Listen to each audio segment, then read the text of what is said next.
يحكى أن بلدا قد جففت منابع العطاء، يحكى أن بلدا قد رفعنا لها رايات الوفاء.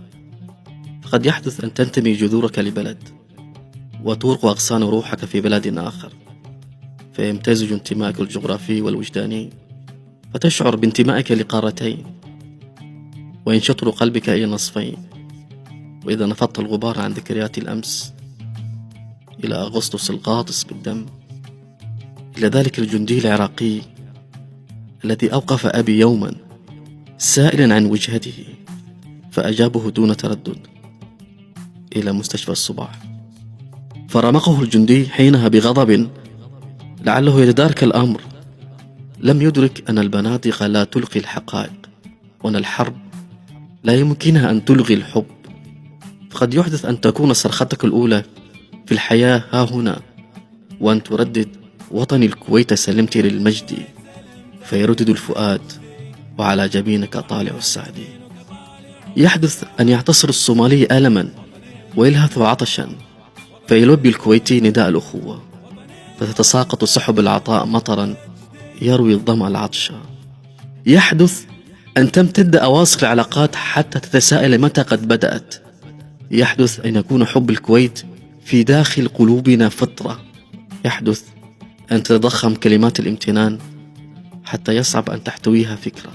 يحدث أن يفيض مخزون حكايانا الذين ولدوا أو عبروا أو دفنوا هنا، أولئك الذين لم يسعفهم القدر لقول كلمة شكرا، فحملون الأمانة لنقل رسائلهم ولعرض حكاياهم، فغزلنا من نسيج حكاياتهم قصة كانت بدايتها هنا.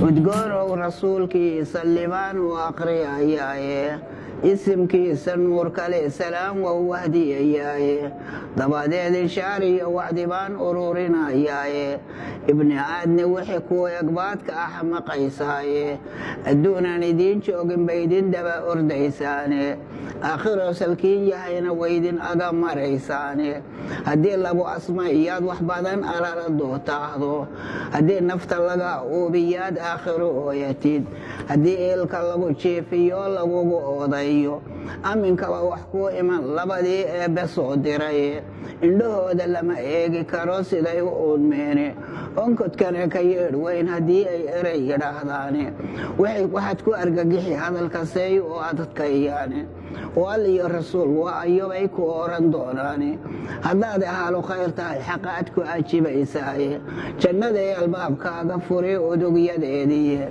ishu meelay gaadha qabriga lala ekayaay aqalkaad lahayd baad halkaa ku arki doontaay aroosnima u seexay ku oran aamin baa tahay hadda kale si la adiri way orohdaado qabriga iyo khreerkaaga dhigi adag ciriiriyoone iskhilaafka feeruhuna way sooga marayaan waxay kugu arjimi bira afliyo ulihi naareede ameernima kugu sheegan jiray way ilmiriglayn iyadoo aruman gaaladan loo arxamayn.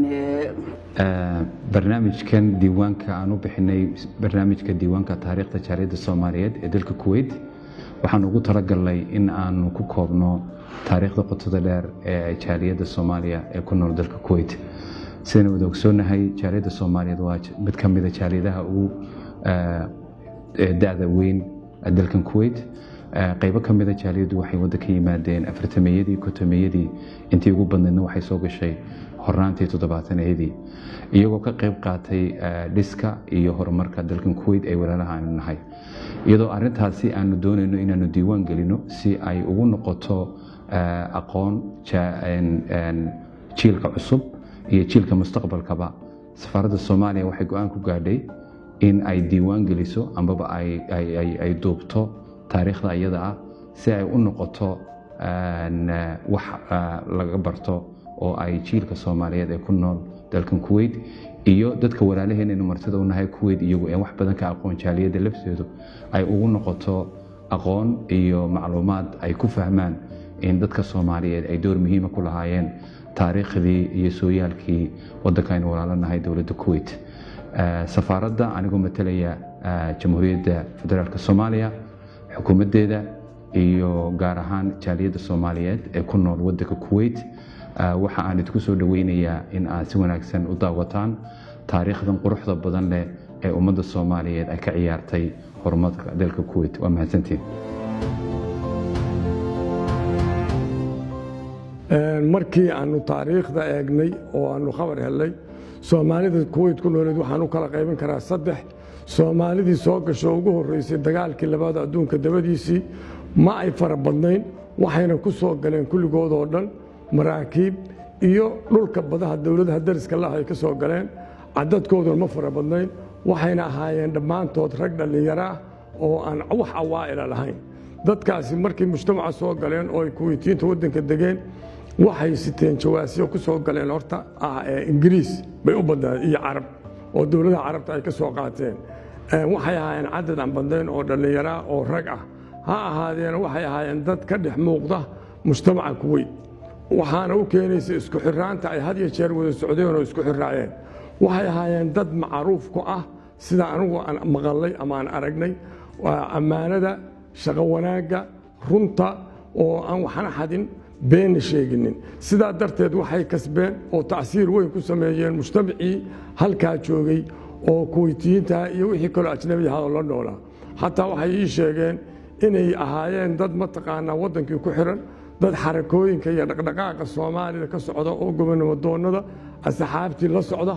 halkan waxaa laga furay xisbigii masdar xisbi waxdada shabaab Soomaal oo marka la soo gaabiyo loo aqoon jiray SWL. SWL wuxuu ahaa xisbi gobonimo doona kadibna markii ugu dambeysay ku guuleystay kuraasi ugu badneed 60kii markii la dhisay dawladnimada. farac buu halkan ku lahaa.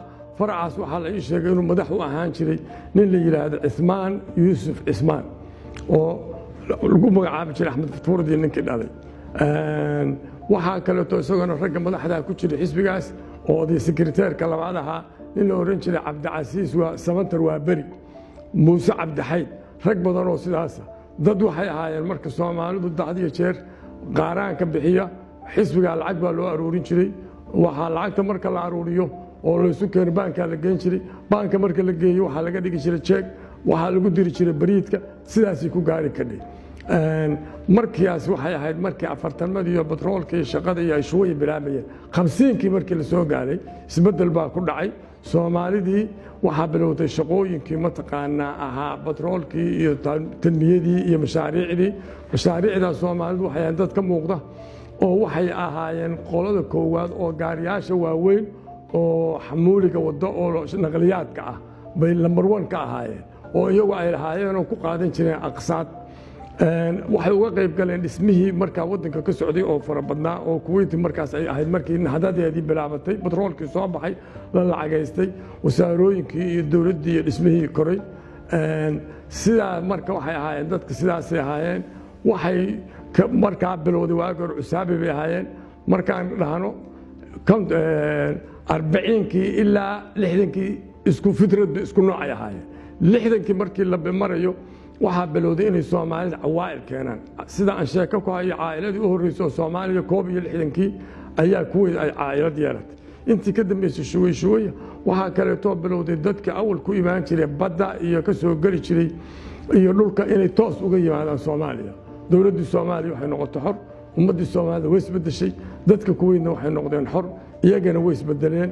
calaaqaad toos oo labadii dawladooda halkaa ka bilowday oo inkastaa safaarada furan haddana waxaan lahayn calaaqaad toos aan lahayn. intaasoo dhan waxaa soo xoogaysanahaya mataqaanaa jaaliyadda tiradeedii iyo tayadeedii. waxaan soo galay 1997 marka aad bay u wanaagsanayd Kuwait.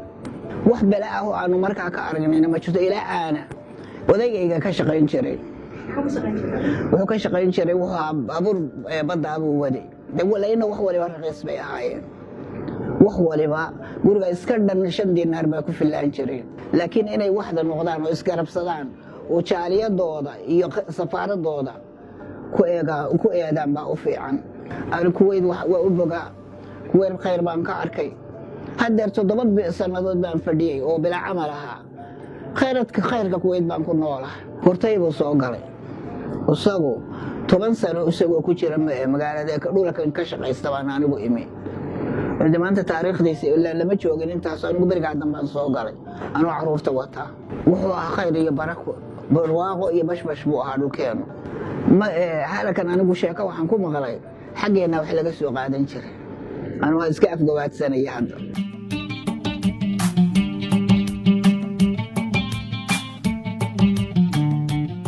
aad ayaan kugu mahadnaqayaa safaaradda Soomaalida jaaliyadda Soomaalida iyo dhalinyartan barnaamijkan soo qaban qaabiyay aad iyo aad baan kugu mahadnaqayaa fursadda aad siiseen inaan ra'yigayga halkan uga soo gudbiyo caruurtayda iyo jiilkii Soomaaliyeed khaasan jaaliyadda Soomaalida Kuwait aan halkan dardaaran yar aan ugu dhaafno si ay u ogaadaan taariikhda Soomaaliya iyo jaaliyadda Soomaaliya oo ku noolayd magaaladan Kuwait waxaan soo galay Kuwait 75 dhammaadkeedii alxamdulillaah muddo dheer baa ka soo wareegatay saan waagaas u soo galayna weli waan joogaa nolosha haddii waxay leedahay dhinacyo badan haddii aynu ka soo qaadno dhinaca iqtisaadiga waxa waaye noloshu aad bay raqiis u ahayd nolol basiiday ahayd runtii mushaarooyinka iyo waxaas way yaraayeen laakiin wax walbana raqiis bay ahaayeen dadkuna dad iska deganoo iimaankiisu iska degan yahay ayuu ahaa marka waqtigaas iyadaayo la joogay nolol aad u fiican bay ahayd laakiin markii hadda aan aragnay wax walba inay qaaliyoobeen oo aan noloshaas dib uga sii fikirno waxaan idhaahnaa dadka see u noolaayeen waagaas marka nolol runtii fiican bay ahayd runtii khiyaar ma aan lahayn anigu marka ilaahay subxaanahu wa tacaala baa horta qofka wax u dooray isagoo qofku wax ma dooran karo Kuwaitna waagaas oo aniga aan soo dhoofayay ma ay ahayn dawladaha taargeetka ayoo la dhihi jiray waa ka soo shaqo tagaya kuma ay jirin laakiin xiriir baan la lahaa oo nin saaxiibkaya oo aan iskuul wada dhigan jirnay ayaa halkan deganaa marka meelaha Soomaalida laga helaayo wadanku suu yahay waxaasaan mar walba ka wada xiriiri jirnay marka anigu uma aan soo qastin Kuwait waxaan ka imid Yemen waxaan u socday Iraq waayo waagaas Iraq Soomaalida waxay ku gali jirtay fiisa la'aan subxaanallah airportkii baan ka soo degnay annaga oo dad badan oo taransiida oo u badan dad cadaan ah wax Soomaaliya kaligay baa ku jiray dhalinyarana waan ahaa aad baan u yaraa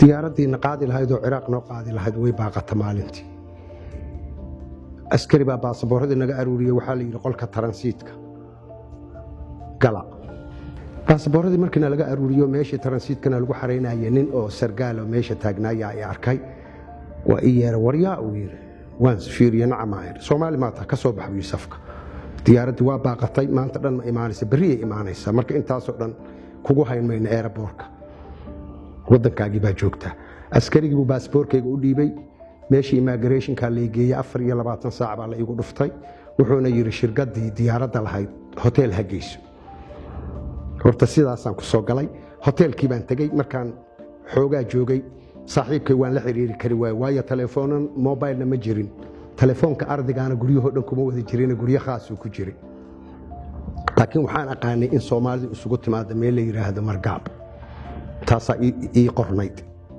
xoogaa markaan hotelkii wixii ka soo qadeeyay galabtii waa soo baxay receptionkii meelahaas anoo marmaraayo raadinayo bal wax Margaab igeeya ya oday taxila ay arka waryaa nacama ayri ma rabtaa inaan ku geeyo Margaab madaacimkii Soomaalida war waxaan doonayay taas waa ayaa eriye boorsadii meeshaan uga tagay maqaayadii Soomaalida aan tagay Allah u naxariisto oday la dhihi jiray maqaayad meesha kula hayo daarood la dhihi jiray Soomaali badan oo meeshii fadhida ayaa taxigii soo hor istaagay waa la soo dhaweeyay shaah baa la siiyo kadib baa la waraystay dadka oo dhan oo ii arkayay nin Soomaali oo soo biiray arrintii baan uga sheekay war boorsadaadii aawayaalay markaasaan airportsadaydi waxay taala hotel la yiraahdo Masila Beach yaan uga soo tagay miftaaxii qolfadana waan wataa oday hadda joogo Maxamed Dheere la yiraahdo kulli qaarkiin waa taqaaniin oo baabuur waaneeda wata yaa la igu daray la yiri orod boorsadii u soo qaad meeshii baan imid Soomaalida oo dhan waxa ii over gareeyeen ama ay yiraahdeen annaga meel ku geynayna cabaar markaan joogana niman aan aqaan ayaan helay, wiilkii saaxiibkay ah baa la ii diray. magaaladii sidii baan ku joogaa hadda muddada aan jooga, dee taariikhdaas aan kuu sheegiyo taariikhdan hadda la joogo inta u dhaxaysa waad garanaysaa. kadibna alxamdulilah shaqaan ka helay, waa degay, waa ku guursaday, ilmaan ku dhalay. alxamdulilah rabbilcaalamiin, khiyaarka ilaahay subxaana watacaala baa iska lahaa. mirtaax baanan ku noqday, marka mar haddii meeshii iigu soo horreysay baan mirtaax ku noqday, waxaan goostay inaan iska joogo ilaa aan waddankayga dib ugu noqdo. wax la kariyo, wax magaalo halkan basro laga soo raro, geeda iyo caws iyo wax iyo wuxuun baa loogu shaqayn jiray hooya. meesha xawali la yidhaahda imika nigra. barnaamijka aad samayseen waad ku mahadsantihiin. safaaraddana waa taariikh cusub, howlahaas iyo nashaadyadaas waa loo baahan yahay. ani haddaan ka hadlo kuweyt, dabcan waxaan imid 75 anoo arday ah yaan fasax ku imid. markaas waxaan haddaan muqaarano ku sameeyo Soomaaliya iyo ama xamar oo kolkaa aan ka imid intii 2 sano ka hor aan ka imid, iyo kuweyt kamay horeynin. kuweyt inagameyna horeynin waqtigaas runtii. yacni waxaan ahayn 2 wadan oo isku dhadhow oo horey u socda. kolka taa waxaan rabaa dhallinyaradu inay taas ay dhagaystaan. kadib haddana waxaan imid jaamacaddan dhiganayay, maajisteeraan qaatay, doctoraan qaatay. 85 baan imid kuweyt. dabcan anugu waxaan ku imid fiisa oo waxaa dalab wasaarat al-awqaaf wa shu'uun al-islaamiya ayaa keensatay mashruuc la yidhaahdo al-mawsuuca al-fiqhiya oo kutubtii islaamka iyo fiqhigii oo dib loo habaynayo inaan wax ka qora ayay ii keensadeen. sidaa darteed lamaana kulmin mashaakil, yani muraajaca iyo shaqo la'aan iyo waxaas. laakiin kolkaan soomaalida u imid, waxaan u imid shacbi runtii isku duuban.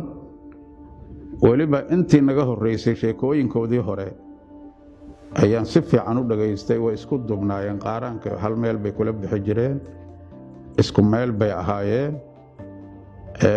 allah u naxariista sheekh cumar ayaa kolkaas sheekh u ahaa. rag kale oo kaalmeeyana way jireen. anigu kolkaan imidba waxaan bilaabay nin wadaadaan ahay oo isku daya inuu faafiyo diinta iyo qiyamka islaamka. markiiba waxaan ku bilaabay darsi usbuuci ah naadiga ay soomaalidu lahaayeen, nagre ku lahaayeen. si fiican ayay ii soo dhoweeyeen, si fiican bay u dhagaysteen. wax badanna wuu u taray saan isleeyahay. rag odayaal ah oo wada sharaflaan meeshaa ku bartay, allah u naxariisto, intoodii badnayd way dhinteen. muxuu ahaa waan iswada barannay. anna qadaayaadkooda iyo danahooda iyo wixii aan ka qaban karay baan ka qayb galay. waxaa jirtay dabcan niman odayaalaho waaweyn oo 50 sano qaarkood ay joogeen, iyo intii ka dambaysa rag yimidoo saasa. waxaan ka sheegi karaa sheekh cumar, waan sheegay. shaamaleyl in la yidhaahdo oday uu jiray. ismaaciil hadaaf, magacyaasha si kaamila uma sheegi kara, raalli ha layga ahaado. ismaaciil hadaaf in la yidhaahdo wuu jiray. muxuu ahaa xuseen bidaar oo jooga, oo hadda maasha allah yani shabaabba ah.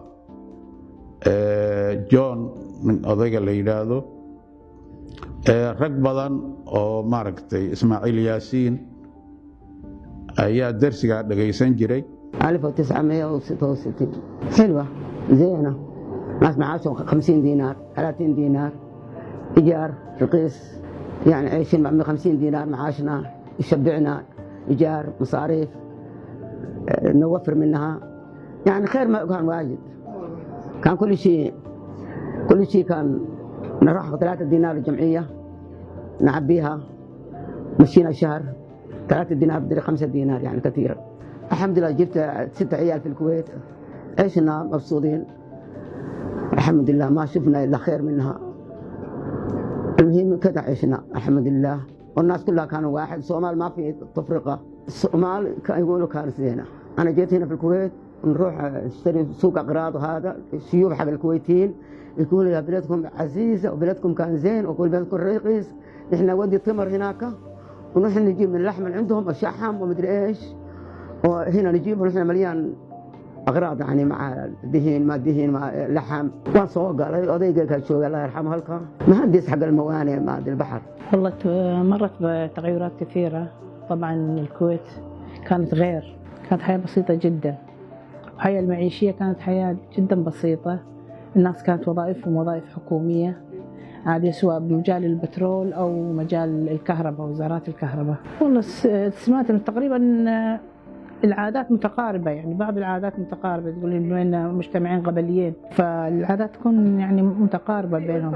أي والشعب الكويتي يعني تحس إنه الدين أكيد، لأن دولة إسلامية، الإسلام بعد تكون صفة مشتركة بين تطور المجال العلمي بذاك الوقت ما كان متوفر بهالطريقة هذه.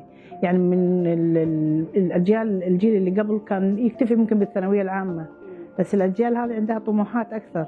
هو يعني ما كان في قصص يعني وايد مميزة، بس إن الطريقة اللي دخل فيها كانت فيها صعوبة. أول ما دخل الكويت كان عن طريق اليمن، فكانوا يعبرون مرات على طريقة القوارب اللي يدخلون فيها، فكان صعب يعني واجه صعوبات وايد عشان يدخل الكويت. magaalada waxaa soo galay sitiinaadkii 61 ayaanu soo galay. Soomaali badan baa halkan joogtay, dad wanaagsan ahaa. xitaa markaanu soo galay madacabkii macadalada Soomaaliyeed bay ku lahayd markaab. xitaa markii safaaraddu aanay joogin jawaasaadka Sheekh Umar baa xitaa safaaradda Sacuudiga nooga soo qaadi jiray, jawaadka nooga soo qaadi jiray. waxaan sii jirnay ma jiro, nin wanaagsan oo muumin ah Ilaahay naxariis jannaha siiyo. safaaradda waanu la shaqayn jirnay intay safaaraddu timitay iyo hore wax kasta si wanaagsan baanu la shaqayn jirnay. Soomaalidana isku wada mid bay ahayd, laakiin dad wanaagsan oo Soomaalida jecel bay ahaayeen, wax dhibaato ay ku sameeyeen. xitaa baabuurada magaranaysaa wax walba halkaa waxa leeyahay baabuurada markii hore baabuurada Soomaalidu wada lahayd. xitaa mataqaanaa waxay ka soo qaadi jireen xuduudka, wax ka soo qaadi jireen aqalada tan lagu soo garamaysa oo lagu dhisi jiray. dad wanaagsan baa ana isku wada mid ah oo kan aan waxba lahayn, aan qabiile iyo waxa aan lahayn, tani maqataan waxa aanay lahayn, isku wada saacidi jireen, wada walaalay ahaayeen, wax kasta. weligeed ba magaranaysa qabiiladu way iska jirtay, laakiin dad wanaagsan baa wax dhibaatay waxba soo garamaysa. aduu qabiiladu way jirto, dad waad ogtihiin taa iyadu way jirtaa, laakiin Soomaalidu deetan imika ma ahayn. markaab maqaayada badan baan ku lahayn, markaab baan isku wada imi jirtay, wax kaste soo garamaysa.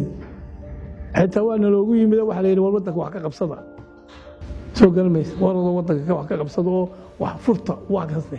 sanadkii wuxuu ahaa 69 bishii 6 malaha, aadna uma hubo hayd baan u malaynaya.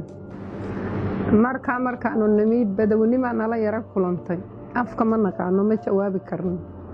dukaanka markaan wax ka soo iibsanayno, lacagta intaanu sidaa miiska u dhigno dawladda wuxuu doonayuu ka qaataa, wax kalena wuu noo soo celiyaa. maxaan ku dhahayay xayaadku basiid buu iska ahaa, wax yar baanu bishii sarrifi jirnay, wax badan maanaan sarrifi jirin. marka yacni waqti markaanu joognay fatra waanu yar barbaranay afkii. daaral qur'aan baanu gallay, waxaanu ka istafiidnay Kuwait, waxaa ka mid ahaa daaral qur'aan baanu gallay, qur'aankii baanu barannay, luuqadii baanu yacni isku dabaraynaa meel waloonu tagnaba. markii dambe qur-aankii baanu barannay diinkii baanu barannay yacni qalbigaa noo qaboobay alxamdulilah. marka xayaadku basiid bu dadkuna wuu isjecelaa, dadku aad buu isu jecelaa.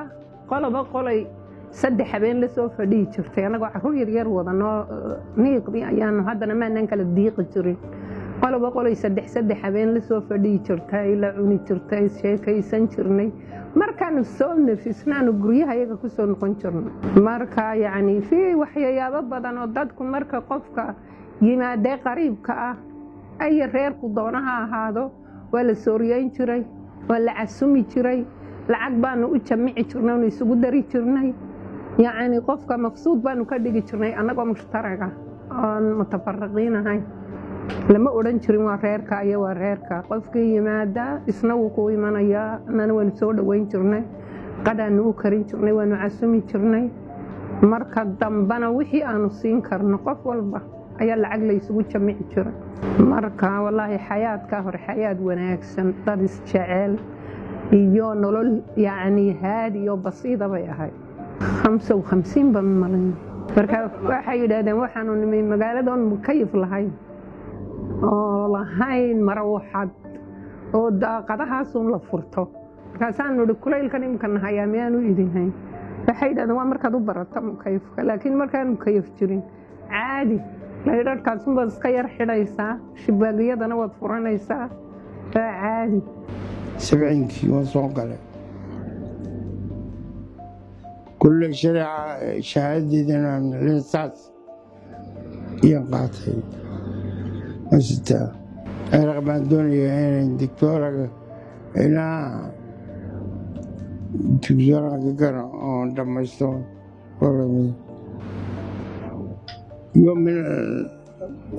yoomeynkii ee muruqa ahaa ayay mudiirkii la kulmay wasaar alawqaaf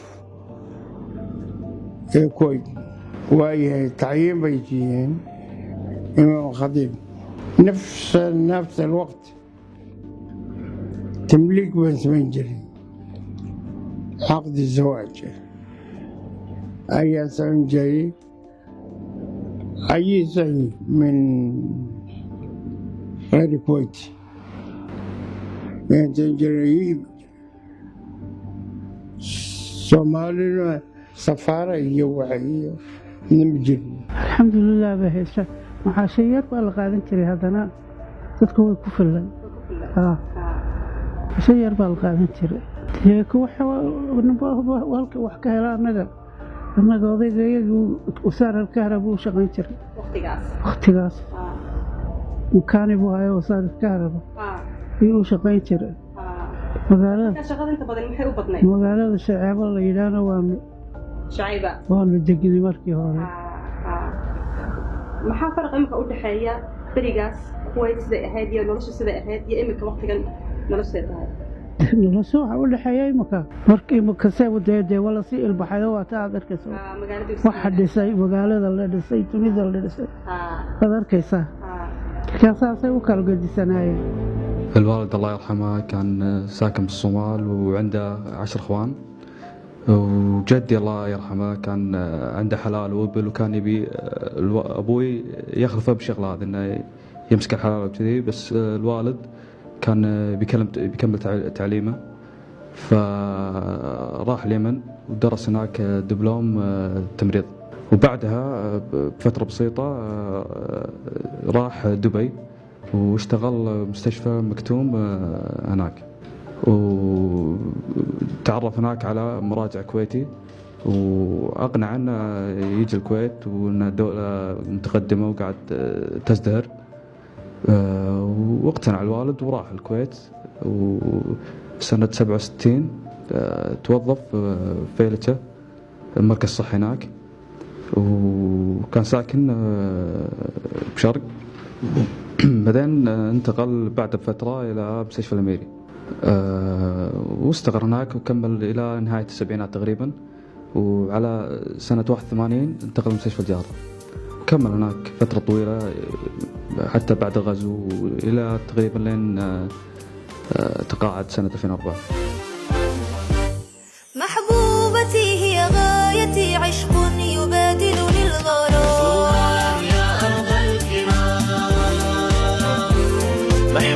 محبتي هي غايتي عشق يبادلني الغرام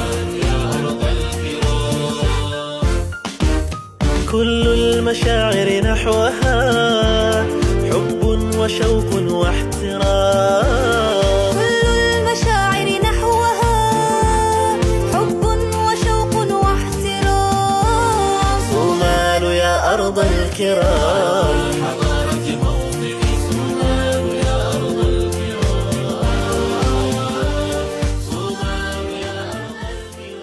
markii inta laga soo 80kii ilaa 90kii waxaan oran karaa ama 70kii ilaa 90kii waxaan oran karaa markii Soomaalidii badatay oo ay shaqooyin heleen oo ay dhaqaale sameeyeen Soomaalida waxa arkaysaa waxa oo wanaag aan sheegay oo ay ka mid tahay runta amaanada tacaawinka isjacaylka wax bixinta deeqsinimada sifaadkaas oo dhan waxa weeye sifaad ummadda Soomaalida kaaga muuqanayso nolosheedii inay nolol sawi oo qurux badan ku soo kortay baad ka arkaysaa halka Soomaaliya markaanu shabaabka ahayn iyo markii aan anagu ku kornay waxay ahayd dal aad markaa noloshii adduunku jiray kuwa ugu fiican bay ka mid ahayd مثلا noloshu waxay ahayd nolol basiida oo qof kasta oo Soomaaliya ay ku filan tahay macaaska yar u qaato oo guryahooda iyo noloshooda iyo magaalooyinka waxay ahaayeen oo mar lagu qiimeeyo umul mutaxida ku qiimeeyay andaf caasima fil caalam baa mar ay Muqdisho laga dhigay lixdamadii waxaan ku oran karaa jiilka wadanka hadda nool oo dhalinyarada meel kasta aan xaq Soomaaliya ku noolaadeen horta kuwa Kuwait ku nool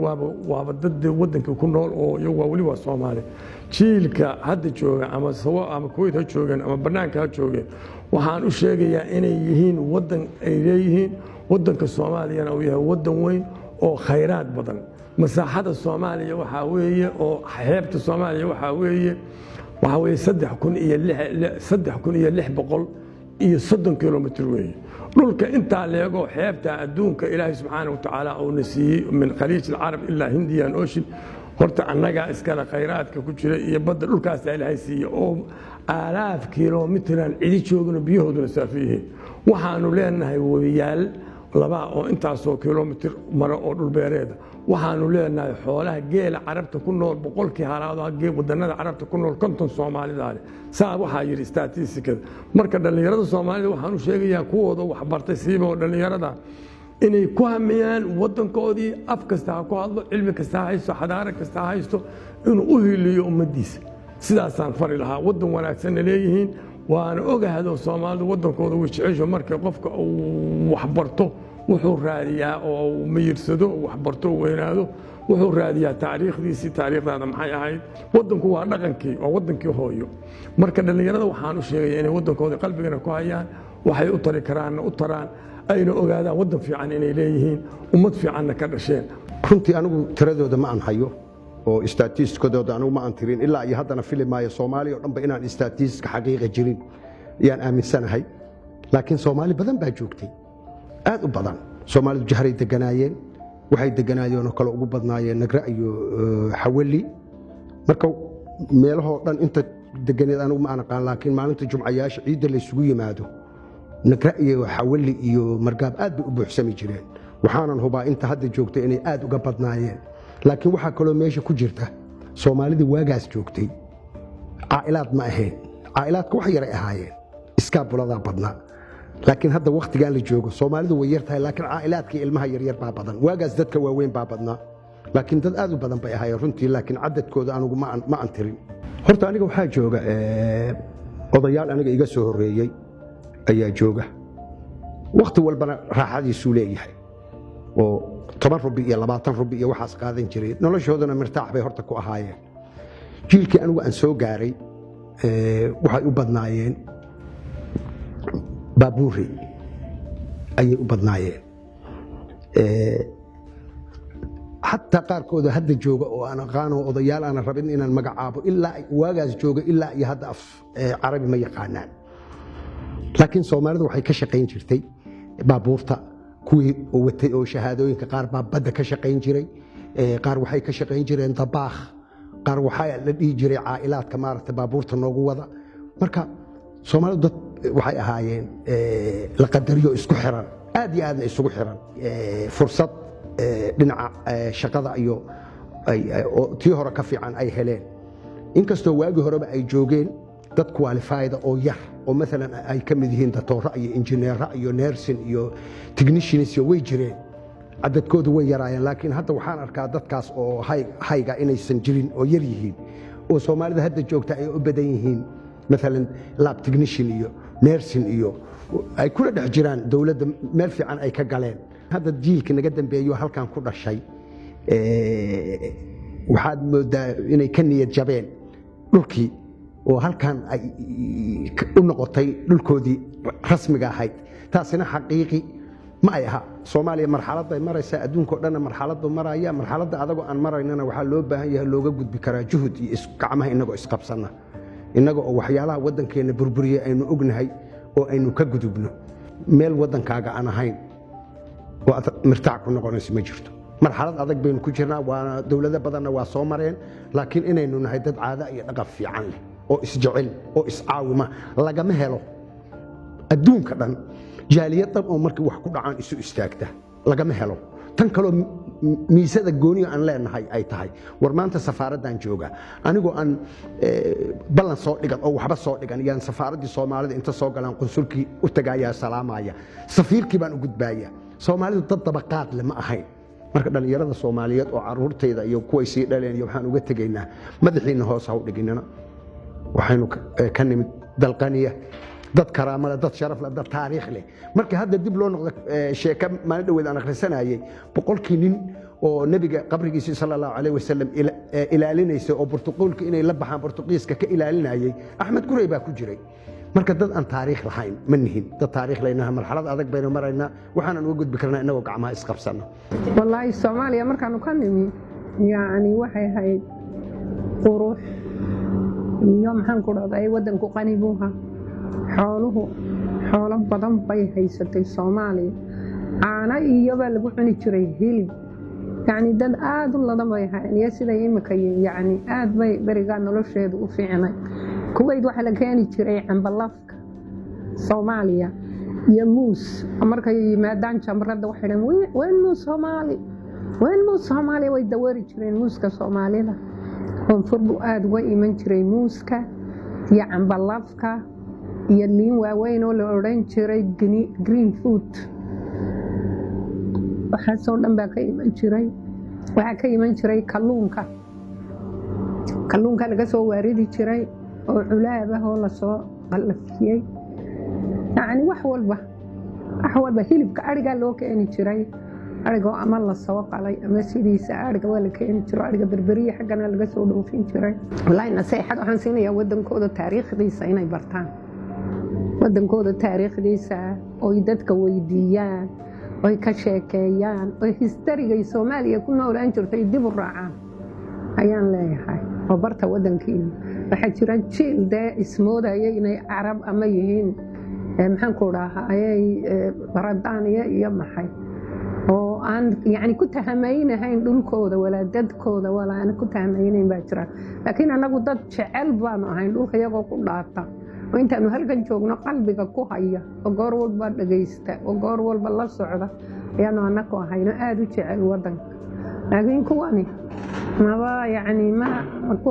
tahamaynayaanba waanu ku kornay aruurtii baanu ku korsanay jaamacad ay barteen shaqooyin bay noo galeen alxamdulillah yani waa dad yani aad u wanaagsan wax dhibaataa kamanaan arag alxamdulillah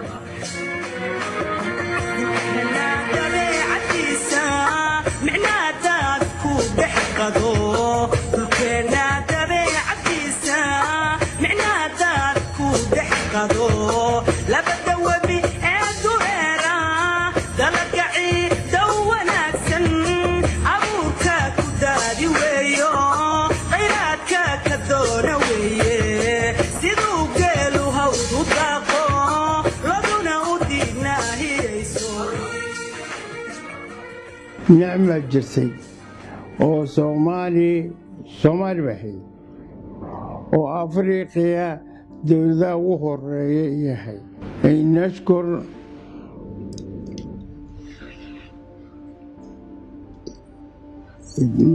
شعب الكويت ومراء الكويت وأرض الكويت وأن يحبون الصوماليين ونحبهم.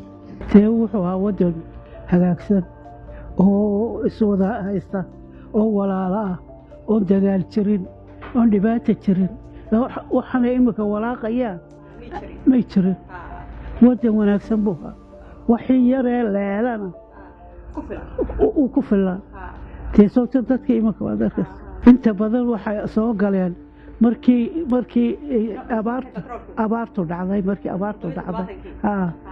abaartu dhacday inta badan soo gashay dhibaato ma jirin qolo ma jirin haybi ma jirin alxamdulilah baa lagu jiray waxaan doonaa jiilkan imka cusub waxba ka arag wadankeena wax wanaagsan inaad u sheegtid wadankeena siduu haybad u lahaa barigaas teesoo u sheegayba inuu wanaagsan oo haybad lahaa oo sharaf lahaa oo la wada ahaa sida loo dhanyay dadku wada walaalahaayeen sawligaa u sheegaynaba kuwa imika meesha ku dhashay warba kama hayaan kalaam carabiya mooye wax kala garan maayaan sidaasaanay dee isugu midhayeen sidaasaanay isugu midhayeen samaga iyo ugu badan innaga weeyaan ilaahay nicmo weyna siiyey laakiin ilaahay waxaanu ka baryaynaa in waxaasoo inaynu ogaano aynu waddankeena sidaa ka dhigno mid ka dhigno aynu isku wada mid noqono ayaynu ilaahay ka baryaynaa isku af baynu nahay isku diin baynu nahay marka wax adduunyada wax ku mideeyay ma jirin baad ogtahay kulligood baad ogtahay isku diin baynu nahay isku af baynu nahay isku walaalo ma fi far marka adduunyada halkaas bal imisa ku jira shakal bal inaga baleeg bal isku wada mid noqoto oo khayrkii ilaahay soo celiyo كانت والله في ذروتها ما شاء الله يعني كانت أحوالها مستقرة ما فيها خلافات ما فيها حروب وكانت بداية استقلالها فيعني كانت حياة جديدة بالنسبة لهم يعني إن يحاولون إن يعمرون يبدون يطورون من بلدهم كانت حياة حلوة كانت بالنسبة للرواتب قليلة بس مع قلتها كانت الناس يعني مرتاحة أكثر يعني مثلا الإيجارات البيوت بذاك الوقت كانت ب10 دنانير يعني بيت كامل توقعين فالحياة كانت جدا بسيطة ومرتاحين أكثر من الحين تشوفين الواحد يعني راتبه قوي وكل شيء بس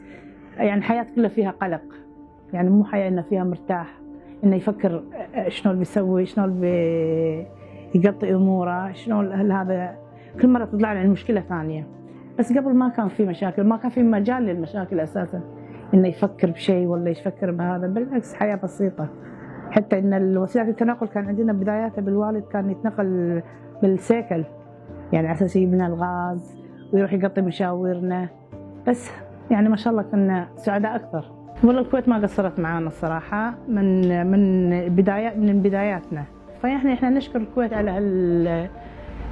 على هالشيء هذا اللي سوته لنا واحنا بعد بنفس الوقت الرد الجميل. والوالد الله يرحمه كان يسولف عن الصومال قبل انها كانت دولة مزدهرة وفيها امن وامان كان الوضع مختلف بشكل كبير عن الوضع الحالي وان شاء الله انها ترجع نفس قبل باذن الله. تقريبا العادات واحدة وفي شبه كبير بين الشعبين. الكويت ما شاء الله ما قصرت أبد وعمرت بالصومال كثير بكل شارع تقريبا تلقى مسجد أو مستوصف من بناء الكويت وساعدت الرجال الصومالية بالكويت بشكل كبير خلتنا نكمل تعليمنا واستقرينا بالكويت وما حسينا أبدا بغربة. بشمالها وجنوبها تجد المحبة والوئام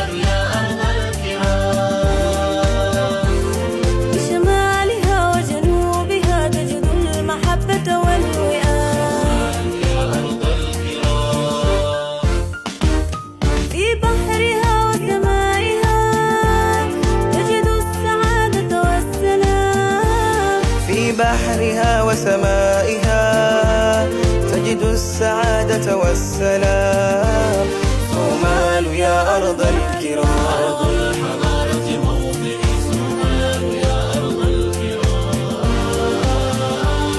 صومال يا أرض الكرام. بسم الله الرحمن الرحيم الحمد لله والصلاة والسلام على سيدنا محمد. عندما نتكلم عن الجالية الصومالية لابد أن نترحم على أرواح كل الإخوان الذين قدموا الخدمات الجليلة لهذه الجالية العظيمة، وعلى رأسهم الشيخ عمر عليه رحمة الله، وكل الرعيل الأول أيضا الذين خدموا لهذه الجالية رحمة الله عليهم، وعلى من يعيش الآن الله يعطيه العمر الطويل إن شاء الله.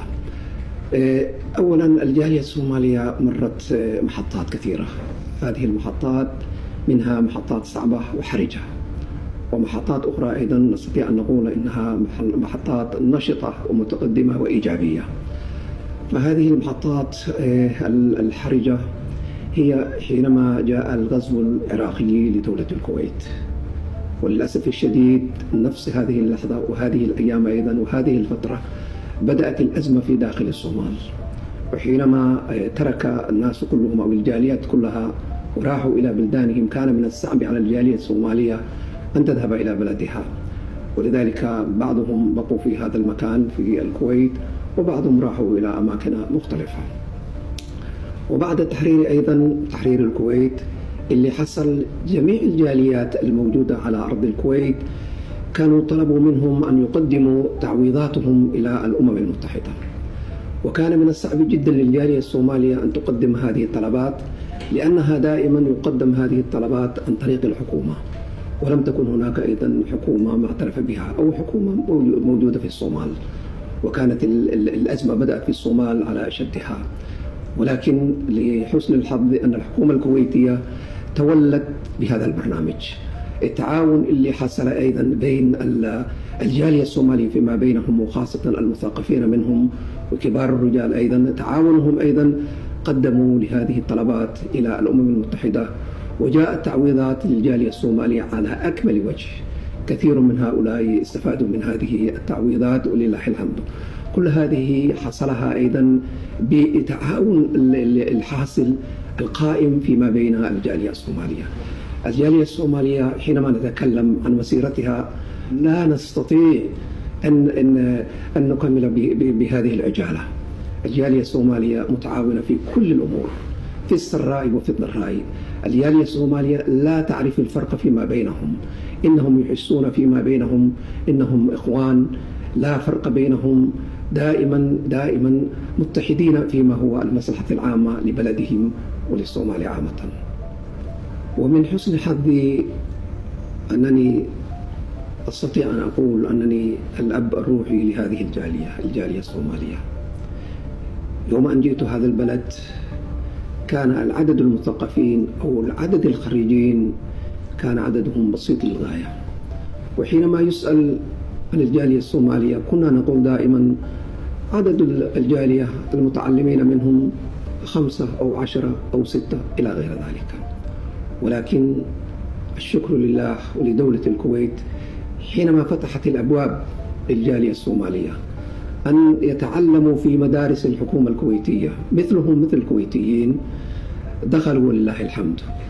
وأولياء أمور هذه الجالية أو أبناء قدموا أيضا كل شيء في سبيل تعليم أولادهم، وحينما تخرجوا أيضا حصلوا الفرصة لأن ينتسبوا وينضموا إلى جامعة الكويت والمعهد التطبيقي. واليوم حينما كنا بالأمس نقول إن الجامعيين لا يتجاوز عددهم عن عشرات، واليوم نستطيع أن نقول إن الخريجين من الجامعة الكويت ومن المعهد أيضا عددهم تجاوز بالمئات. ما من مؤسسة كويتية وما من وزارة كويتية إلا وتجد أبناءنا الشباب إنهم يشتغلون ويعملون وعندهم وظائف لا بأس بها. اليوم عندنا مهندسين وعندنا أطباء وعندنا ناس أخذوها PhD ولله الحمد، دكاترة. هذا شيء نفتخر به. ما من بيت في البيت الصومالي إلا وتجد جامعي أو أكثر من جامعي في هذا البيت ولله الحمد. لذلك أنا في هذه المناسبة أنتهز الفرصة لأقدم شكري الكبير لدولة الكويت، وعلى رأسها صاحب السمو الشيخ صباح الأحمد أمير دولة الكويت، الذين وقفوا إلى جانب الصومال في السراء وفي الضراء، وخاصة في أيام المحنة. الحكمة تقول دوام الحال من المحال. أتذكر يوم من الأيام أن الصومال كانت متقدمة في كثير من المجالات، في المجال العسكري، في المجال التعليمي، في المجال الصحي، في كل المجالات. كان يشار بالبنان في التقدم اللي حصل في داخل الصومال، وخاصة في إفريقيا كنا دائما متقدمين ولله الحمد. ولكن مرت الظروف، تغيرت الأحوال من الحالة المتقدمة اللي كنا فيه إلى الحالة اللي عشناها فيما بعد. ولذلك أستطيع أن أقول لا تيأسوا. أمس كنا هذا الذي ذكرته الآن، واليوم نمر هذه الظروف، وهذه الظروف تمر مر الكرام إن شاء الله. ونتمنى إن شاء الله وينتظرنا أيضا مستقبلا مشرقا، لأن بلدنا بلد غني، بلدنا غني في كل الأمور. ولذلك لا تيأسوا يا شباب، تعلموا، غدا تقودوا مستقبل هذا البلد، ونتمنى لكم ولمستقبلكم إن شاء الله كل التوفيق وكل النجاح. دائما نحن نقول رجينا دائما الكويت على كذا لها مرفوع عاليا، الله كدقوا، الله يحفظها ويحفظنا ويحفظ بلدنا وبلدهم كلهم إن شاء الله، ويجمعنا جمع خير إن شاء الله. ونود عينينا إن شاء الله إن إلهي وحسن أنا كان نقصيه isaguna uu waxsan cimrigiisa ilaahay u dheereeyo waxsan ku noolaado. Sheekhana Axmed inaan ka haysto dee insha Allah in ilaahay waxsan siiyo iyaanu ducaynaya. اللهم إنا نستحفظك ونستودعك أدياننا وأنفسنا وأهلنا وأولادنا وكل شيء عطيتنا. اللهم اجعلنا وإياهم في كنافك وأمانك وعياذك من كل شيطان مريد وجبار عنيد وذي البقي وذي العين، إنك على ما تشاء قدير. اللهم جملنا بالعافية وحققنا بالتقوى والاستقامة، إنك سميع دعاء. رب اغفر لنا ولوالدينا ومشايخنا وإخواننا في دين، ومن أحب فينا ومن أحسن إلينا، والمؤمنين والمؤمنات والمسلمين والمسلمات الأحياء منهم والأموات برحمتك يا أرحم الراحمين. صلى الله ربنا على النور المبين أحمد المصطفى سيد المرسلين، وعلى آله وأصحابه وأزواجه وأهل البيت طيبين الطاهرين، وعلينا معهم أجمعين. سبحان ربك رب العزة عما يصفون، وسلام على المرسلين، والحمد لله رب العالمين. شيخ صباح إلهي عافيه، إلهي هسي عمري طويلة، isagaa meesha Soomaalida ku haya, abaal baanu nagu leeyahay. Jazaa'u alf khair, Allah yaxfido insha Allah, Allah yaxfido insha Allah, Allah yaxfido insha Allah. Wa wali al-ahd Nawaaf Ahmed, Allah insha Allah عافية الله هسي، وإن شاء الله ربنا يحرس الكويت وأهلها إن شاء الله. خلاصة waxaan ku soo goyn ani dhalinyarada rabaa inaan la hadlo oo maaragtay hadda idinka iga hortayda fadhiya. Soomaalida waxaan rabaa dhalinyaroy horta waxyaalo taariikh baan leenahay qadiim ah. Soomaalidu waxaan nahay shacbiga keliya adduunka oo wada muslimka ah. waxaan la dheerahay oo kaleeto isku luqaan nahay, waxaan la dheerahay oo kaleeto isku midab baan nahay, waxaan la dheerahay oo kale innagaa iskala kala fiicinayna kala bixbixinayna ma ogiye isku asal baan nahay. alxamdulilaahi hadda meelo badanna Soomaalidu way ka qayb galeen, laakiin waddankeennii ayaa muhiima inaan isugu tagno oon wax ka noqonno, aan kor u qaadno, oon cilmigeena la tagno. waad mahadsantihiin, wallahu waliyu tawfiiq. إسلامي يا كويت يا عيسى الوطن، عايش العالم دول الزمن رمز العلا عندي أنا